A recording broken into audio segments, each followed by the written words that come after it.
Night Dreams Talk Radio, After Dark, wants to give a big shout out to all the truckers that listen to our show.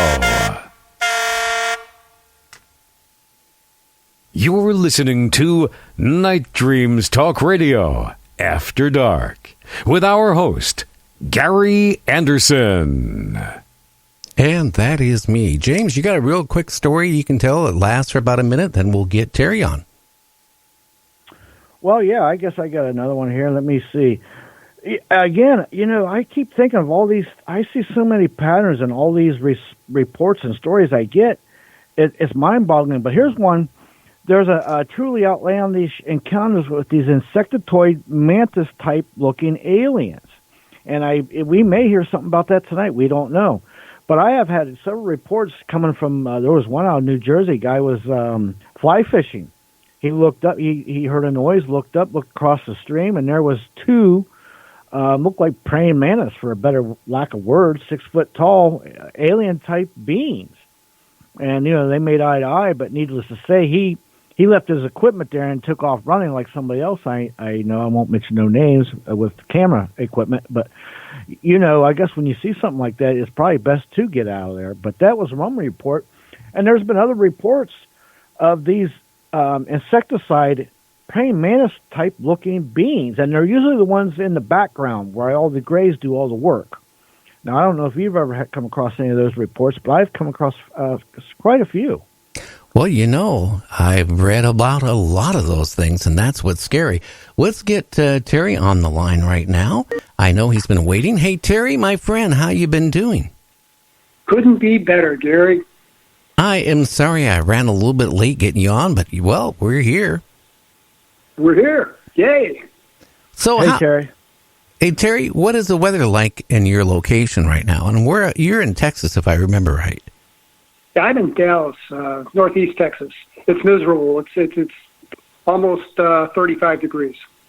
Oh, wow. Yeah. At least you don't have snow. I mean, part of the East Coast and Midwest is going to get hit with a lot of snow.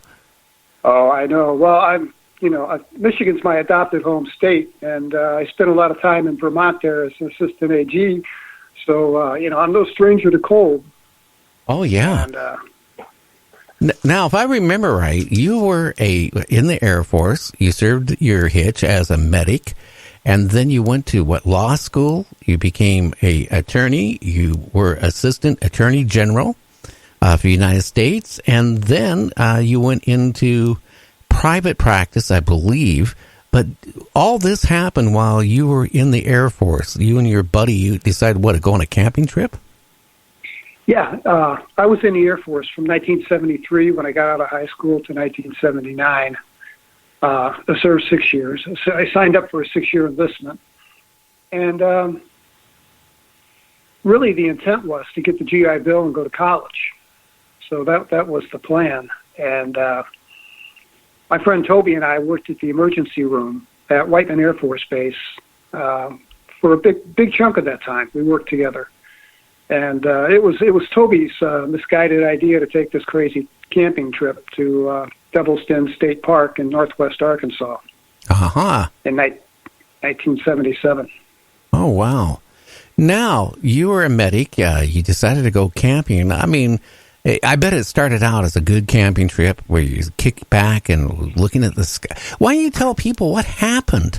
And before we even get into that, we got to tell people what your name of your book is, where they can find it, and then we can get into what happened when you went on this camping trip.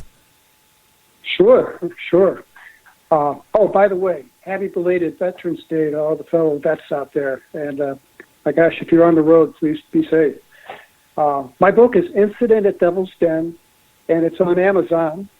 You can also pick it up on my website, terry-lovelace.com. And it is available in either a Kindle, a paperback, or what's most popular is the audio version. So, Amazon, Incident at Devil's Den. Yeah. Yes. Oh, wow. So, And you know what? It looks like a very good read. I tell you, I got a funny feeling after we're done with you here tonight, I'm going to have a hard time sleeping again. You know that. You know, I've heard that a lot. I had many sleepless nights writing it. I'll tell you that. I bet. You know, it just, even ever since, you know, I knew you were coming on the show, it just kind of reminds me of what happened to me back in the mid-'70s. You know, and I haven't slept at all. I probably, in the past 5 days, probably got about 4 or 5 hours of sleep, which is less than normal for me. But I mean, I normally sleep a little bit more than that. But I tell you, I'm excited. So here you and your buddy, he talks you in going on this little overnight camping trip or something. What? Okay. Yep. So where did you go on this trip? We went about 6 hours south of Whiteman Air Force Base to we thought we were in a state park. We thought we were in Devil's Den State Park. And actually, I just found out a reader of my book went on Google Maps and using the where I said we went and the chain link fence or the chain across the road that we took down to get into the area. It's actually, our campsite is this high plateau. And if you go on my Facebook page, Incident at Devil's Den, and scroll down, I have the Google Earth pictures there. And you can see it plain as day. It's a triangular-shaped piece of land that's a high plateau with just a dirt road to like 2 ruts going into it in the middle of nowhere. But dig this. It's groomed. It's cut. It looks just like it did the day we were there in '77, and it should be overgrown with 40-year-old trees by now. Oh wow! And yeah, so that's a little crazy. Why the federal government would spend money to cut the grass on the top of a plateau in the middle of nowhere? I find that curious, but it's still a restricted area. There's still no camping, hiking, no admittance. So yeah, if anybody's interested, the images and all of the map coordinates are all on my Facebook page on Incident at Devil's Den. So here, so we drove down there, and long drive. Neither one of us. Toby was from Flint. I was from St. Louis, Missouri. I'd never been camping in my life. Toby had never been camping in his life. Good combination. And, oh yeah, you know, and we were kind of like the nerds of the outfit, you know, of the squadron. Kind of the academics, you know, and you know, what do academics do when they want to do something they've never done before? You know, they read up on it. So, you know, I go to the base library, I try to find a book on camping or a magazine or something. I got a 1958 Boy Scout manual, and we're all excited, and we're sitting around, and you know, Toby's taking notes, right? And I'm flipping through this thing, and it's like, you know, taxidermy skills and how to tie knots and how to snare rabbits, and this is not going to be any help. And my friend Toby says, "Hey, look, man, this ain't rocket science, you know." He was wanted to be an astronomer, and he knew the night sky. I mean, like the back of his hand. He could predict satellites when they came over. He was really an exceptionally bright kid who had taken several physics classes and aced them on the Extension University on base at Whiteman, and he had hopes of going to University of Michigan or to study astronomy and then, you know, to do graduate work.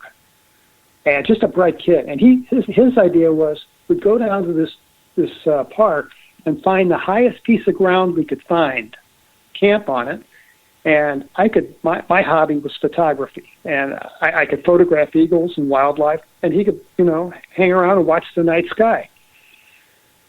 So that's what we did. We drove in the park, and we dodged the campgrounds and dodged the park rangers and drove into a back road until we came to this fence. No, not fence. It was a chain across the road with a pretty stern no admittance sign. And I said, Tob, we're not going to be able to get in here.